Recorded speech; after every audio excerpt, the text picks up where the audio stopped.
While a handful of manufacturers had previously dabbled with using 29er wheels on downhill bikes, 2017 is truly shaping up to be the year of the wagon wheel, with a number of bikes already taking high-profile wins. Here are the 5 most promising that we've seen so far. Intense Factory Racing has always tried to remain at the forefront of the downhill scene. The company has released many memorable prototypes throughout the years, so it should come as no surprise that the California-based brand is now dabbling with bigger wheels. For the 2017 season, Intense has revived the FRO moniker for its very polished-looking 29er prototype. The bike has been designed from the ground up specifically for 29-inch wheels, as opposed to adapting a frame from an existing 27.5 platform. The swing arm of the prototype pivots concentrically around the bottom bracket, with the shock moving through a cavernous split seat tube, which allows Intense to keep the chainstays down to a sensible length. Sponsored riders Jack Moore and Dean Lucas are said to be loving the new bike, with the big wheels especially suited to rough and steep tracks. And while Intense was reluctant to confirm its future plans for the bike, we think it's a safe bet that we'll see this one make it to production in the near future.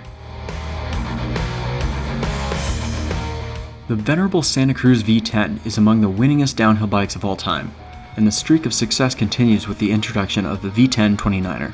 The new bike has already been ridden to a decisive victory at Fort William by none other than Greg Minnaar.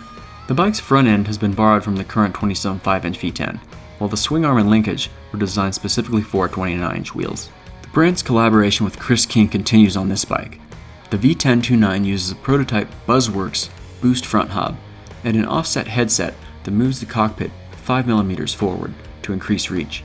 Like Intense, the Santa Cruz Syndicate is running prototype Envy M90 rims, one of the few carbon 29er downhill hoops available. The legendary Trek Session is an equally long-standing model. This bike has been ridden to many victories since its introduction, most memorably under the hands of the Athertons. Prototype frames featured an alloy swing arm, but the final production model is a full carbon affair. The Session 29 is also the first production 29er downhill bike available for purchase, so if you fancy yourself an early adopter, this is the first chance to see how big wheels and big travel could work for you. Bergamot isn't a huge name outside of Europe, but the brand is making waves as an early proponent of 29-inch wheels on the downhill circuit. The bike is actually the brand's 27.5 straight-line downhill bike, with a slightly modified linkage, a shorter shock, and modified flip chips to accommodate the bigger wheels. The alloy frame is one of the more conventional looking of the lot, with a low-slung coil shock and a split seat tube to keep the weight low, but the team is one of the few using Manitou's legendary Dorado fork. This polished alloy common sol 29er prototype has been attracting lots of attention in the pits this season. It's based on the Supreme platform. One of the most noteworthy features is a high idler pulley to help reduce the effects of pedal kickback. While exact numbers are hard to come by, the rest of the bike looks remarkably similar to the current Supreme, with only the marginally longer chainstays and a shorter shock giving away the fact that this bike is designed for bigger wheels.